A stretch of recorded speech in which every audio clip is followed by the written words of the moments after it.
இந்த மாதிரி வெண்டைக்காய் புளிக்குழம்பு செஞ்சு, அது கூட முட்டை ஆம்லெட் வச்சு சாப்பிட்டா, எவ்ளோ சாப்பாடு உள்ள இறங்குதுன்னே தெரியாது. அவ்ளோ அமிர்தமா இருக்கும். என்னோட ஸ்டைல்ல வெண்டைக்காய் புளிக்குழம்பு எப்படி செய்றதுன்னு பார்த்துருவோமா? மண் பாத்திரத்தில செய்யும்போது டேஸ்ட் இன்னும் எக்ஸ்ட்ராவா இருக்கும். 1 டீஸ்பூன் நல்லெண்ணெய் சேர்த்துட்டு, கட் பண்ண வெண்டைக்காவ சேர்த்துட்டு எண்ணெயிலேயே ஒரு 3 நிமிஷம் வதக்கி விட்டீங்கன்னா, அதோட வளவளப்பு தன்மைலாம் போயிடும். அத அப்படியே எடுத்து தனியா வச்சுருங்க. அதே பாத்திரத்தில ஒரு குழிக்கரண்டி அளவுக்கு நல்லெண்ணெய், 1/2 டீஸ்பூன் கடுகு, வெந்தயம், ஜீரகம், 10 பல்லு பூண்டு சேர்த்துட்டு நல்லா மிக்ஸ் பண்ணி விட்டுக்கோங்க.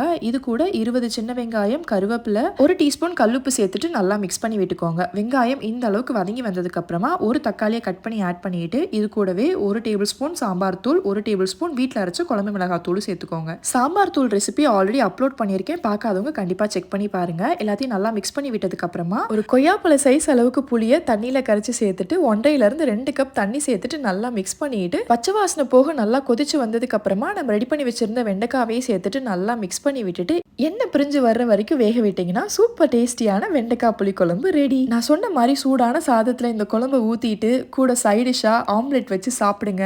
அமிர்தமா இருக்கும். ட்ரை பண்ணி பாருங்க.